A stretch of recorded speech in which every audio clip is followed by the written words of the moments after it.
আসসালামু আলাইকুম। আজকে আপনাদের সামনে হাজির হয়েছি যে বিষয়ে কথা বলার জন্য।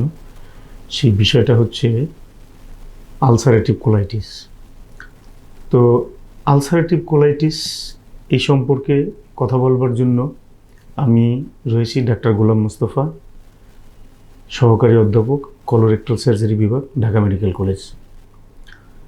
তো আজকে আমি আপনাদের সামনে আলসারেটিভ কোলাইটিস এই রোগটা কি, কেন হয়, এটার উপসর্গগুলো কি এবং এর প্রতিকার কি, এই নিয়ে কথা বলবো। তো আলসারেটিভ কোলাইটিস কি? আমাদের যখন কোলনে কখন ইনফ্লামেশন হয় তখন তাকে বলা হয় কোলাইটিস। তার মানে হচ্ছে এগুলো হচ্ছে এক ধরনের মেডিকেল টার্ম, যেটার বাংলা আসলে এভাবে করা হয়নি বা করা যায়ও না। তো মূল বিষয়টা হচ্ছে এরকম যে আমাদের যে বৃহদন্ত্র থাকে সেই বৃহদন্ত্রের শেষ ভাগ থেকে শুরু করে, শেষ ভাগ তার মানে হচ্ছে মলাশয় থেকে শুরু করে হোল কোলন পর্যন্ত, তো এটা পুরো বৃহদন্ত্র জুড়েই এই রোগটা হতে পারে। এটা হচ্ছে এক ধরনের ঘা হওয়া, এক ধরনের প্রদাহ হওয়া, যে প্রদাহগুলো আমাদের মলাশয় থেকে শুরু করে তার কিছু দূর পর্যন্ত শুধু মলাশয় অথবা বৃহদন্ত্রের আরও অংশবিশেষ অথবা পুরো বৃহদন্ত্র জুড়েই এই প্রদাহটা হতে পারে এবং কখনো কখনো সেটা আমাদের ক্ষুদ্রান্ত্রের শেষ ভাগ তার মানে আইলিয়ামেও এটা অ্যাটাক করতে পারে। তো আলসারেটিভ কোলাইটিস তার মানে হচ্ছে এটা এক ধরনের বিশেষ প্রদাহ বা ঘা হওয়া, যে ঘাগুলো একসাথে থাকে, একই সাথে তার মাঝখানে কোনো গ্যাপ থাকে না, তার মানে এটা কন্টিনিউয়াস হয়। এটা হচ্ছে বিশেষ ধরনের আলসার, যেটাকে বলা হয় আলসারেটিভ কোলাইটিস। তো এখন কথা হচ্ছে এই রোগটা কেন হয়। এই রোগটা কেন হয় তার পুরোপুরি ব্যাখ্যা এখনও পর্যন্ত মেডিকেল সায়েন্টিস্টরা বের করতে পারেননি। তবে ধারণা করা হয় যে বডিতে কখনো কখনো অটো ইমিউন রিয়াকশান হয় এবং সেটা প্রভোগ করে কোনো ভাইরাস বা কোনো ব্যাকটেরিয়া। তো এই অটোমেটিক রিয়াকশনের কারণে আমাদের যে বৃহদন্ত্র থাকে তার যে সেলগুলো দিয়ে তার ওয়াল আবৃত থাকে, সেই কোষগুলোর মধ্যে বা সেলগুলোর মধ্যে এই বিশেষ ধরনের ইনফ্লামেশন বা প্রদাহটা তৈরি হয়। হওয়ার ফলে সেখানে পানি জমে কিছুটা, ঘা হয়, লাল হয়ে যায় এবং একটা সময় সেখান থেকে রক্তক্ষরণ শুরু হয়। তো আপনারা জানলেন যে এই আলসারেটিভ কোলাইটিস কেন হয়। এবার আসি আমরা উপসর্গ। এই রোগের উপসর্গ কী? সংক্ষেপে যদি আমরা বলি, এই রোগের উপসর্গ হচ্ছে পাতলা পায়খানা হওয়া এবং তার সাথে রক্ত যাওয়া। তার মানে এটাকে বলা হয় রক্ত আমাশয় হওয়া। যদিও রক্ত আমাশয়ে আরও একটা কারণ রয়েছে, সেটা হচ্ছে শিগেলোসিস বা আমাশয়।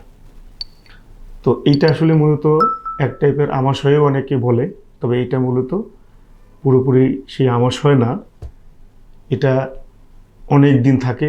মূলত এই রোগটা পুরোপুরি ভালো হয় না। তো যেটা বলছিলাম যে উপসর্গটা হচ্ছে ব্লাডি ডায়রিয়া, মানে হচ্ছে যে আপনার পাতলা পায়খানা হবে, তার সাথে প্রচুর পরিমাণে রক্তক্ষরণ হয় এবং কখনো কখনো পেশেন্টের রক্ত শূন্যতা দেখা দেয় এবং রক্ত দেওয়াও লাগে। এটা একটা উপসর্গ। আর একটা হচ্ছে তলপেটে ব্যথা হওয়া বা পেটে ব্যথা হওয়া এবং ব্যথার সাথে জ্বর আসতে পারে। কখনো কখনো এই রোগটা এমন আকার ধারণ করে যে পেশেন্টের পেট ফুলে যায়, ইন্টেস্টাইনাল অবস্ট্রাকশন নিয়ে আমাদের কাছে আসে। অর্থাৎ তখন টক্সিসিটি অনেক বেশি থাকে বলে তখন বলা হয়, এবং আমাদের বৃহদন্ত্র তখন ফুলে একদম টায়ারের মতো হয়ে যায়, তখন এটাকে বলা হয় টক্সিক মেগাকোলন। এছাড়া কি হতে পারে, এছাড়া আরও কিছু সমস্যা হয় এই রোগে। সেই রোগে হচ্ছে যে এই রোগের মাধ্যমে পেটের যে বৃহদন্ত্র নাড়ি এটা ফুটো হয়ে যেতে পারে, অর্থাৎ পারফোরেশন হতে পারে। পারফোরেশন হলে কি হবে, পেট হঠাৎ করে ফুলে যাবে, পেটে প্রচণ্ড ব্যথা হবে এবং রোগীর অবস্থা দিন দিন খারাপের দিকে যেতে থাকে। এছাড়া আর কি হতে পারে, আলসারেটিভ কোলাইটিস থেকে অনেক সময় ফিস্টুলা হতে পারে। অর্থাৎ আলসারেটিভ কোলাইটিস হওয়ার পরে এর সাথে রেক্টোভেজিনাল ফিস্টুলা অথবা রেক্টোভেসিক্যাল ফিস্টুলা অথবা রেক্টোভেজিনাল ফিস্টুলা এগুলো হতে পারে।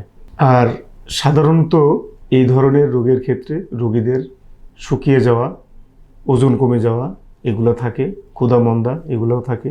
আর আরেকটা গুরুত্বপূর্ণ বিষয় হচ্ছে এই রোগটা সাধারণত 10 বছর বা তদূর্ধ্ব বেশি দিন যদি ভালো চিকিৎসা না দেওয়া হয় তাহলে কিন্তু ক্যান্সার হতে পারে এ থেকে।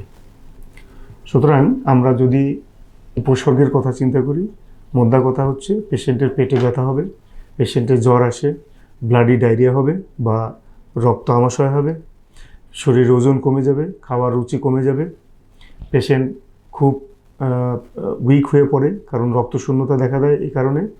এবং এটা যদি কমপ্লিকেটেড হয় তার মানে হচ্ছে এটা পেটের নাড়ি ছিদ্র হয়ে যেতে পারে, এখান থেকে ফিস্টুলেশন হতে পারে বা ফিস্টুলা হতে পারে।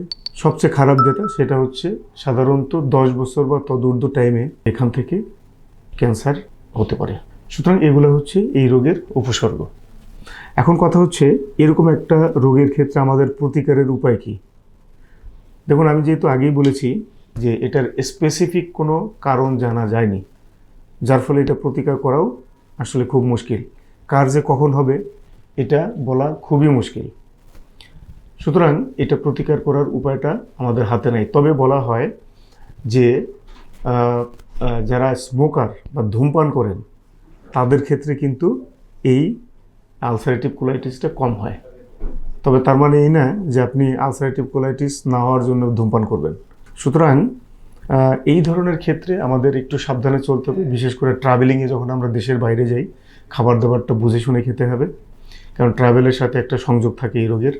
আর প্রতিকারের জন্য উন্নত সুষম খাবার খাওয়া, ভিটামিন সমৃদ্ধ, ভিটামিন ই, ভিটামিন সি সমৃদ্ধ খাবার খাওয়া, এবং যেসব খাবার খেলে অ্যালার্জিক রিয়াকশন হওয়ার সম্ভাবনা থাকে সেসব খাবার সাধারণত অ্যাভয়েড করতে হয়। তো আজকে আমরা জানলাম যে আলসারেটিভ কোলাইটিস কী, কেন হয়, তার উপসর্গ কী এবং তার প্রতিকারের উপায় বা আমাদের হাতে কতটুকু আছে এবং সেটা কী।